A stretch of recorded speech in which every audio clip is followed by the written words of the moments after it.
Okay, let's dive in. How many times have you said to yourself, right, tomorrow I'll start that thing, or, tomorrow I'll change. Oh, constantly. And then tomorrow comes and, well, nothing. It happens to all of us, right? Yeah. That loop. Yep. So today, we're really ripping into this source. It's called the 30-Day Shock Therapy for a Productive Life. Quite a title. It is. It promises, and I quote, a war plan to absolutely smash laziness and rewire your entire life. That's pretty bold. Definitely bold. And it doesn't really pull any punches, does it? Right from the start. How does it set that tone, that intensity straight away? Well, it hits you with these shocking truths, as it calls them. Yeah. Basically, it says, look, the future, not going to save you.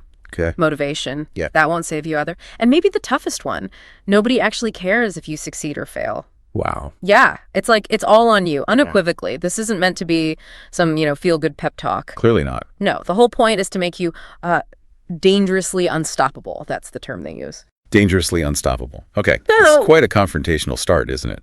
We're usually told to find motivation, look for support. Right, or wait for the right time. This just cuts through all that. So what's the goal of hitting you with that brutal truth right at the beginning, beyond just saying it's all on you? I think it's about creating this immediate, intense sense of urgency and total self-reliance by just stripping away all those external things, hope for the future, waiting for motivation, needing someone else's approval. It forces you to face it. Your success. It's your job, yours alone. It's not just about tasks. It's about rewiring how you see your own control, your own agency. The shock is realizing nobody else is stepping in. Okay, so with that pretty stark reality check hanging in the air, let's maybe challenge some common ideas about productivity itself. Good idea. Because this source is very clear on what productivity isn't, right? It's not just being busy all the time. No, definitely not. Or juggling a million things at once. Or just, working yourself into the ground for the sake of it. Exactly. That's not it. So if that's what it isn't, how does this source define what productivity actually is? It defines it pretty crisply, actually. It says productivity is consistent efficiency in what actually matters. Okay. Consistent efficiency in what matters. Yeah, and it gives this great example. Doing, say, 5 really powerful, important tasks with precision.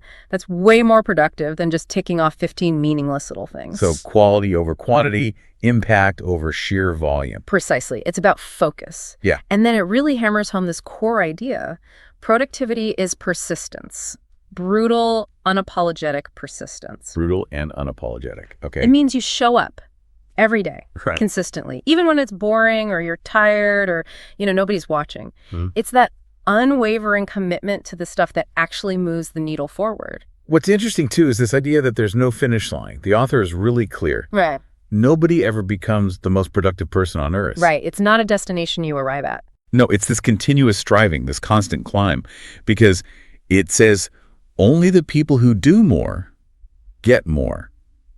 So what does that mean, someone listening, if there's no final peak to reach? Well, it kind of shifts the whole game, doesn't it? Yeah. It means you stop thinking about being productive as some final state. Right. And start thinking about doing productivity every single day. It becomes a process, a way of operating. Like a practice. Exactly, a practice. And the source then connects this directly to, the huge impact productivity can have.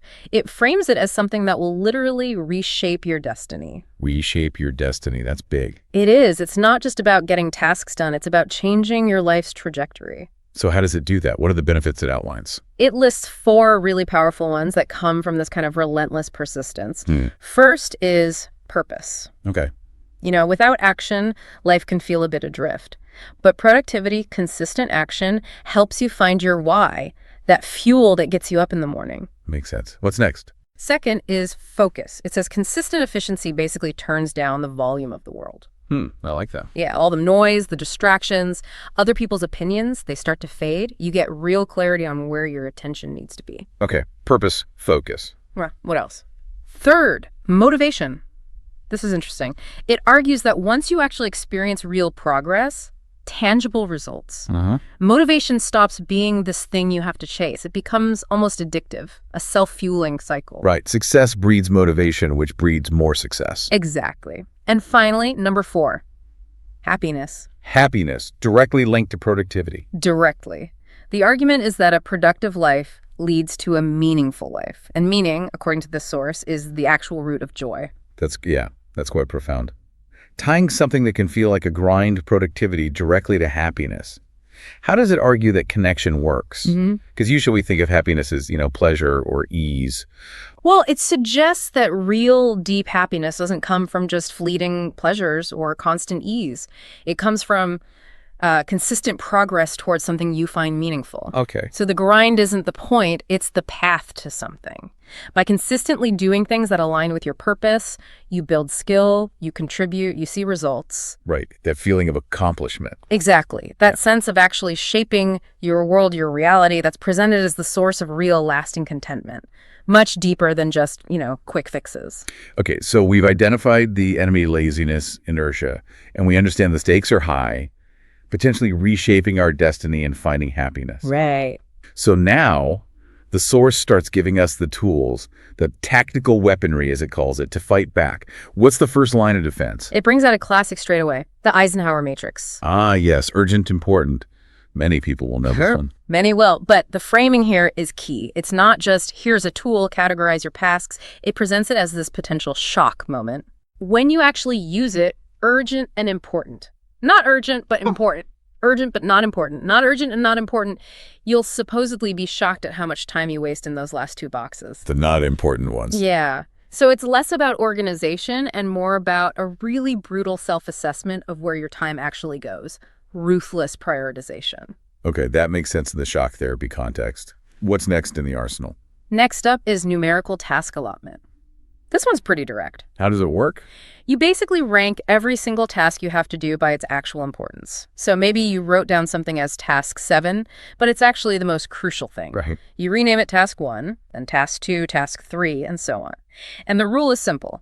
You execute them in that exact numerical order. No skipping ahead to the easy ones. Nope, no excuses. It's designed to directly combat that tendency we all have to do the easy, low-value stuff first just to feel busy. Right, the busy work trap. Okay, now, we've all faced those huge, daunting tasks, right? That 5-hour monster task that just paralyzes you. Oh yeah, procrastination fuel. Exactly. So the source talks about break down the beasts, which, again, breaking tasks down isn't new, but how does it frame this one? It frames it very strategically. It says take that monster task and break it into, say, 30-minute chunks. Okay. Manageable pieces. Right. But the key insight is why. It's framed specifically to destroy procrastination because each completed 30-minute chunk gives your brain a little win. Ah, like a micro reward. Exactly. It hacks your brain's reward system. A 5-hour task feels overwhelming, so you avoid it. But 30 minutes, that feels doable. And completing it gives you that little dopamine hit. Which fuels you to start the next 30 minutes. It creates this positive feedback loop. It's about chipping away at the mental resistance as much as the task itself. That's clever. Okay, so we've got these strategies for handling tasks. Oh. But the title is shock therapy. How does it move from strategy to actually, shocking the system? Yeah, this is where it gets more visceral, maybe. It lists these brutal but effective methods to jolt you into action. Okay, I'm ready. What are they? First one is pretty practical. Prepare the night before. Simple enough. Simple but powerful. Just take 15 minutes before bed to plan out the next day's tasks. Map it out. Why is that so effective? It saves you hours of wasted time and indecision in the morning. You wake up, you already know what needs doing, you just execute. You front-loaded the thinking. Got it. What else? Second, exercise. Even just 10 push-ups. Really? Just 10? Yeah. The idea here is super simple. Laziness, inertia, it just can't survive an increased heart rate. Any physical activity, even a tiny burst, breaks that lethargy and boosts your energy. Okay. Number 3. Third, step away from social media. This one's described pretty vividly. It says, every scroll is a micro-suicide of your dreams. Wow, okay. Blunt again. Very. The advice is just lock the phone away. Eliminate the temptation, the constant drain. Makes sense. What's fourth? This is where it gets more shocking, maybe. Possibly. Fourth is cold showers. There it is. Yep. Feeling that icy sting is presented as this incredibly powerful way to just obliterate laziness and shock you awake like nothing else. It's a deliberate jolt. Definitely a jolt. And the last one. Finally, cool the room. The thinking is simple. Heat makes you sluggish, drains focus. Cool air sharpens the mind. So control your environment. Exactly. Environment shapes energy, it says. Your physical space matters. Those last two, the cold showers and the cool room, they really do scream shock therapy, don't they? They absolutely do. I mean, nobody likes a cold shower, right? Yeah. But it speaks to that idea of pushing past comfort to activate something else. Right. It's about building mental toughness, resilience, not just waking up. It challenges your comfort zone directly. It's definitely surprising advice for productivity, but within this shock framework. Well, it fits. Still not sure I'm trading my morning coffee for ice water, though. Fair enough.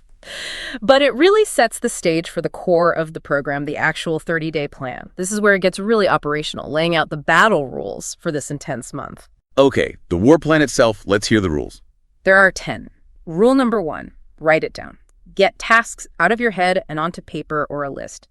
Your brain's for thinking, not storage. Makes sense. 2. Rule 2, segregate properly. Use that Eisenhower matrix or the numerical tasking method every day.